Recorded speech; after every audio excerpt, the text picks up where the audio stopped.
उन्होंने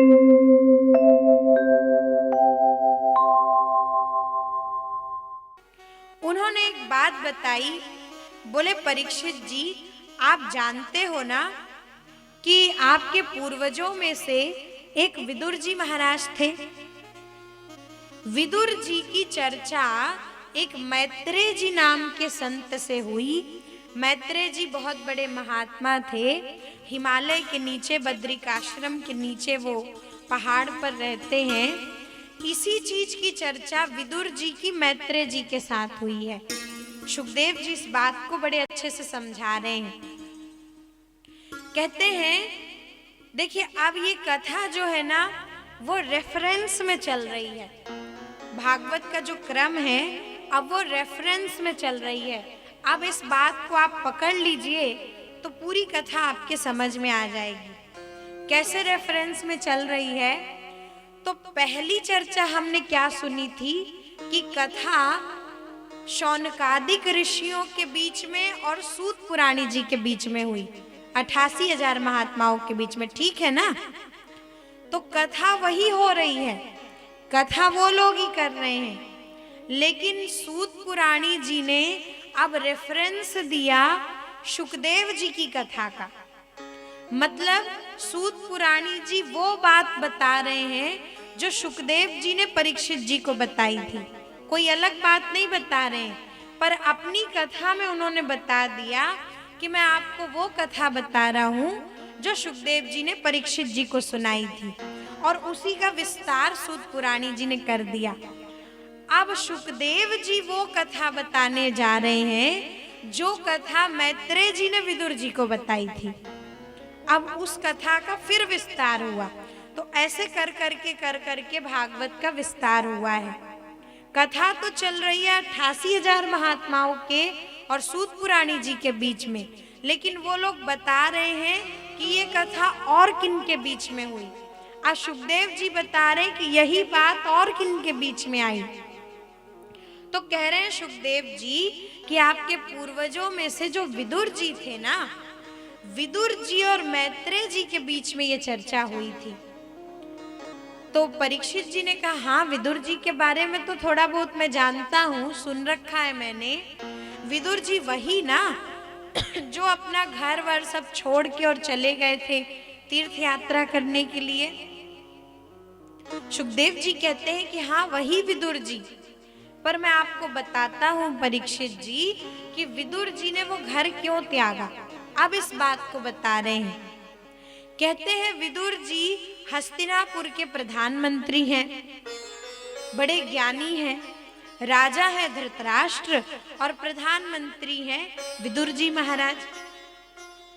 विदुर जी नित्य निरंतर कौरवों को, धृतराष्ट्र को धर्म मार्ग पर चलने की ही नीति बताए करते थे। विदुर नीति प्रसिद्ध है ही। पर जब से उस हस्तिनापुर की सभा में द्रौपदी का अपमान हुआ था, तब से विदुर जी ने उस सभा में जाना ही छोड़ दिया था। उन्होंने प्रधानमंत्री का पद भी छोड़ दिया, वो सभा भी त्याग दी कि मैं कभी इस सभा में आऊंगा नहीं। हाँ अगर मेरी जरूरत होगी धृतराष्ट्र महाराज को कभी, तो अगर वो मुझे बुलाएंगे तो मैं जरूर आ सकता हूँ, लेकिन मैं खुद से अब इस सभा में कभी नहीं आऊंगा। तो उन्होंने वो महल, वो सभा, वो घर सब छोड़ दिया और अपनी पत्नी के साथ वो हस्तिनापुर से बाहर एक छोटी सी कुटिया में रहते थे। तो एक बार धृतराष्ट्र महाराज की ओर से बुलावा आया विदुर जी को। बड़े दिनों के बाद एक बार वहां महल से बुलावा आया, और महल से बुलावा इसलिए आया क्योंकि भगवान श्री कृष्ण आए थे। हस्तिनापुर की सभा में श्री कृष्ण आए थे और इसलिए विदुर जी को बुलाया गया था कि कृष्ण आए हैं शांति दूत बन करके, आप भी इस सभा में उपस्थित होइए। तो विदुर जी पहुंच गए बेचारे सभा में। जब युद्ध निश्चित हो गया, सबने कहा कि अब युद्ध तो होगा ही, तो एक अंतिम प्रयास और कुंती मैया ने और पांडवों ने अपनी ओर से किया कि प्रभु एक बार आप जाके दुर्योधन को समझाइए।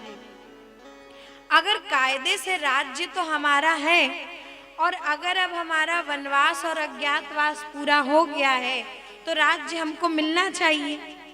पर अगर दुर्योधन मात्र 5 गांव ही दे दे तब भी हम युद्ध नहीं करेंगे। तो एक समझौता आप करने के लिए जाइए। तो भगवान दुर्योधन को समझाने आए और जब प्रभु पहुंचे वहां हस्तिनापुर की सभा में और दुर्योधन को समझाने लगे कि पांडव लोग बेचारे अब एक बार और प्रयास कर रहे हैं। दुर्योधन, नियम तो यह है कि अब तुमको उनका राज्य लौटाना चाहिए, पर कुंती मैया तो 5 गांवों से ही संतुष्ट हैं। तो दुर्योधन बिल्कुल नहीं माना, कहने लगा कि अगर राज्य चाहिए तो उसके लिए तो युद्ध करना पड़ेगा, भुजाओं में बल होना चाहिए। भिक्षा मांगने से कभी किसी को सत्ता मिली है क्या? तो दुर्योधन नहीं माना। तो भगवान ने कह दिया कि ठीक है, अब अगर तुम मेरी बात नहीं मानते हो दुर्योधन, तो युद्ध तो होगा ही होगा।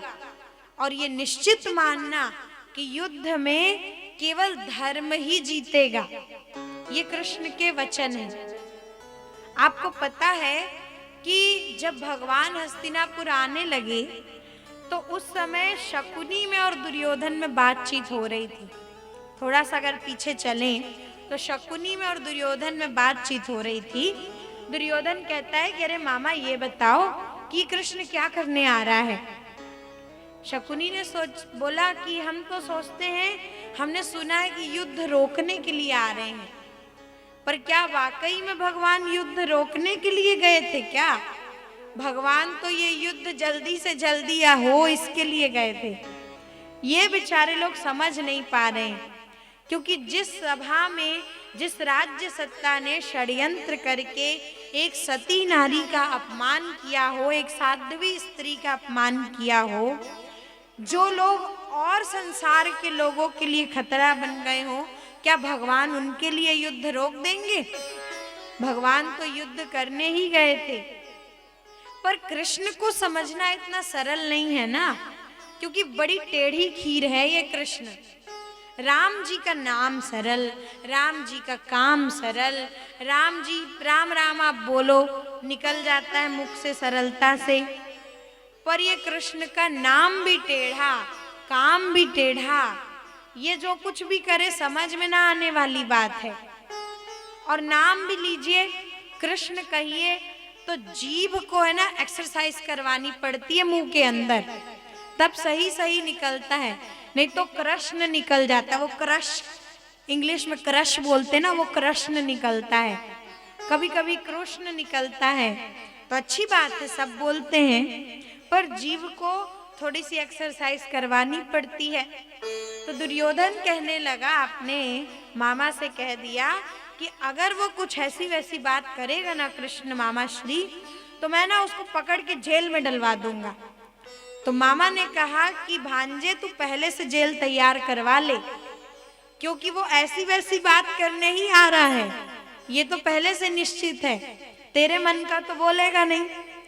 तो जेल तैयार होने लगी, उधर जेल भी तैयार कर रखी थी दुर्योधन ने भगवान के लिए। अब ये बात चलते चलते उड़ते उड़ते भगवान तक पहुंच गई कि दुर्योधन ने पीछे से स्टैंड बाई में बंदी गृह भी सजवा रखा है मेरे लिए। और भगवान देखिए, जब ये बात भगवान कृष्ण तक पहुंची तो भगवान क्या बोलते हैं, बोलते भी क्या गजब का है हमारे प्रभु।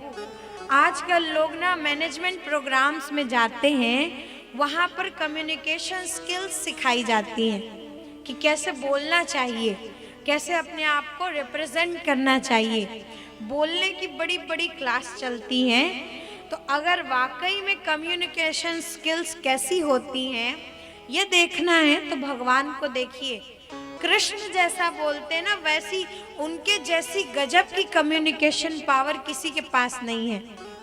सामने वाले को कैसे कन्विंस कर लेना है, क्या बात बोल देनी है और कैसे स्ट्रेस से दूर रहना है, ये भगवान से सुनिए। अगर कोई कहे कि पीछे आपके लिए वहाँ जेल तैयार हो रही है तो वहीं पर कोई लड़ने को तैयार हो जाए, हम यहाँ शांति प्रस्ताव लेके आए, हमारे लिए जेल तैयार करवाएगा, लड़ने को तैयार हो जाए। पर जब ये बात भगवान को पता चली कि मेरे लिए पीछे से जेल तैयार करवा रहा है दुर्योधन, तो क्या गजब की बात बोले खबरी से, जो खबर लेके आया था उससे बोले कि तुम मेरी तरफ से एक बात जाके दुर्योधन को बता देना। तो भगवान कहते जेल वेल तो तैयार करवा ले, पर इतना समझ लेना कि मैं वो हूँ जिसने पैदा होते ही जेल तोड़ने का काम किया है। तो जेल वेल तो उससे डर नहीं लगता, वो तो मैं कुछ भी कर सकता हूँ। पर अगर दुर्योधन नहीं माना तो मृत्यु ना तो सैनिकों की होगी, हार ना तो एक पक्ष की होगी, जीत ना तो एक पक्ष की होगी। केवल लाखों लोग काल के गाल में समाएंगे और केवल काल की विजय होगी, मृत्यु की विजय होगी, और कोई नहीं जीतेगा हारेगा। इसलिए मेरी बात को अच्छे से समझा देना कि मान ले, वरना युद्ध तो होना है ही। और भगवान जानते हैं कि दुर्योधन मानेगा तो है नहीं। तो भगवान पहुंचे, विदुर जी भी आए, दुर्योधन नहीं माना और भगवान भी असफल होके वहां से जाने लगे। भगवान अपने प्रधानमंत्री को साथ में लेके आए थे, क्योंकि द्वारिकाधीश है भगवान, और द्वारिकाधीश के प्रधानमंत्री हैं, द्वारिका के जो हैं वो हैं उद्धव जी महाराज। वो भगवान के मित्र भी हैं, सखा भी हैं, भाई भी हैं और द्वारिका के प्रधानमंत्री भी हैं। तो ये दोनों आए थे।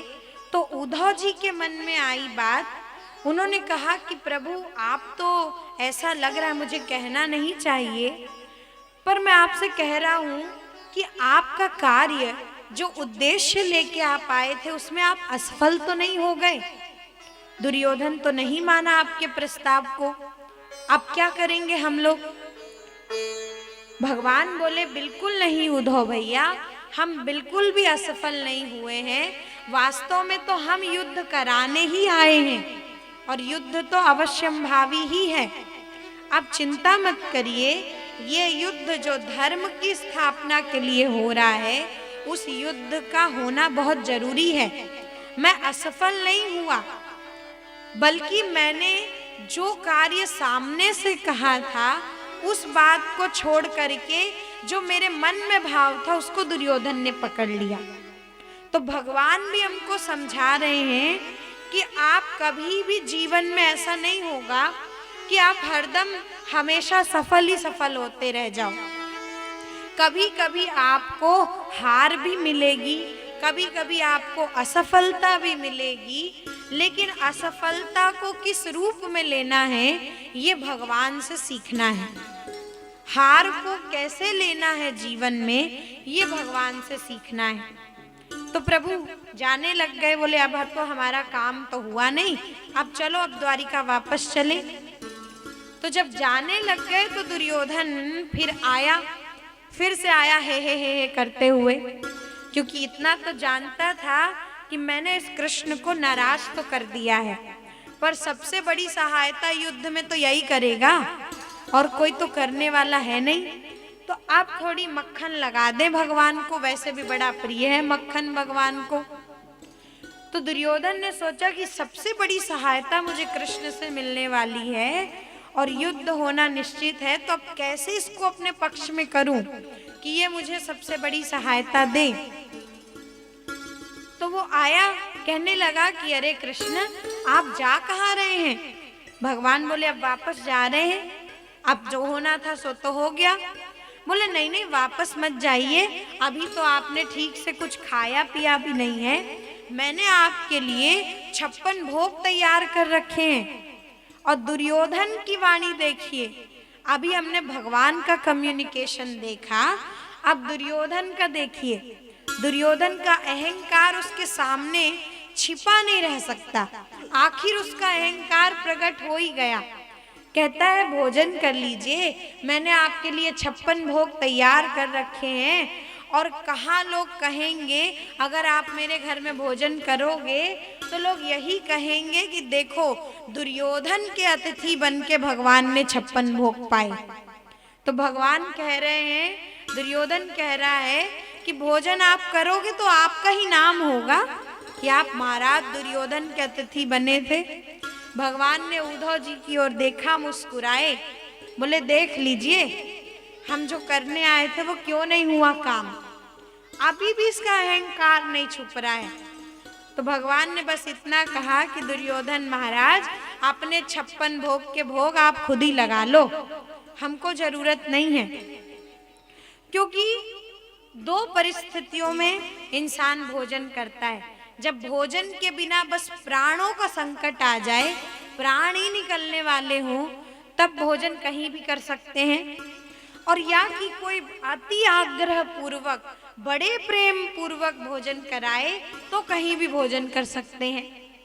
तो भगवान कहते हैं भोजन के बिना हमारे प्राण संकट में तो है नहीं, और तुम हमको प्रेम से तो खिला नहीं रहे हो, तो इसलिए हम तुम्हारे घर में नहीं खाएंगे। दुर्योधन भी नाराज हुआ, बोले मेरे घर में नहीं खाओगे तो पूरे हस्तिनापुर में मैं भी देखता हूँ कहाँ जाके भोजन करते हो। और भगवान का रथ उद्धव जी के साथ विदुर जी के घर की ओर चल पड़ा। विदुर जी तो पहले ही, जैसे ही सभा में ये सब बात हो रही थी, पहले ही घर लौट आए थे, क्योंकि उनको मालूम था कि होना जाना तो कुछ नहीं है। तो वो बीच सभा से उठ के घर वापस आ गए थे।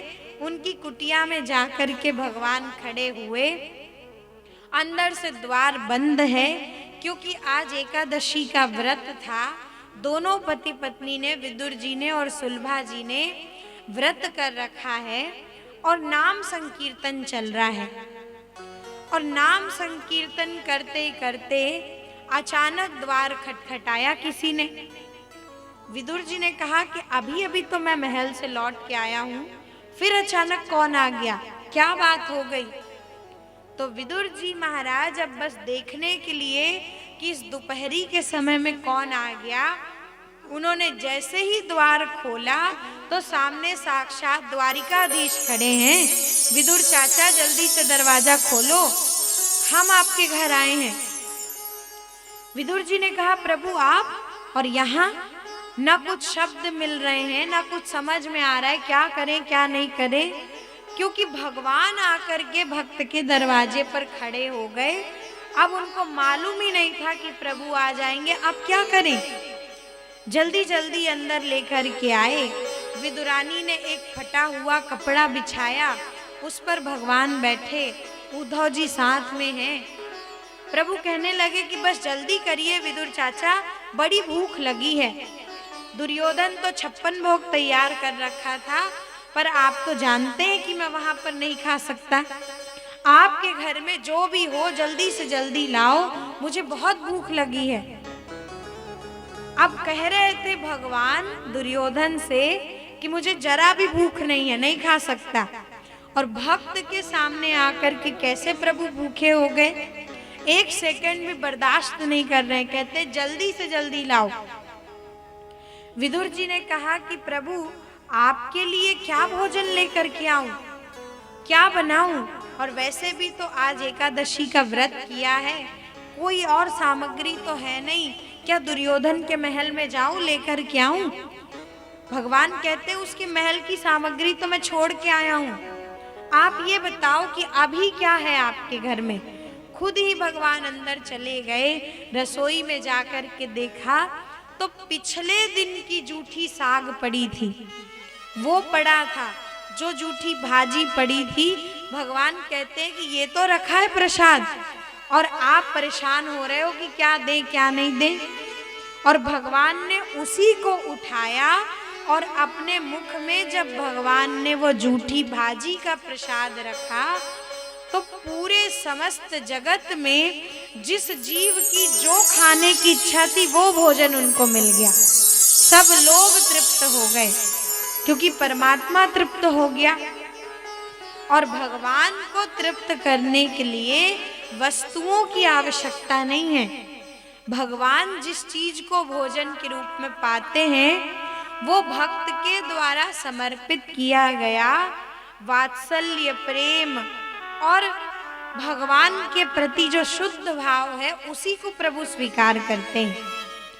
तो सुखदेव जी कहते हैं कि विदुर जी के पास वो संपत्ति है परीक्षित जी, वो घर है जहां पर भगवान सब छोड़ करके और झूठी भाजी खाने के लिए आए। कोई कर सकता है भगवान को ऐसे प्रसन्न? तो हम कहेंगे कि ऐसी भक्ति तो हमारे में है ही नहीं। पर ये निश्चित मानिए कि ऐसी भक्ति प्राप्त करना बड़ा सरल है। भगवान के प्रति ऐसा भाव समर्पित करना बड़ा सरल है। बस जीव प्रारंभ तो करना चाहे। और भक्ति प्रारंभ कहाँ से होगी?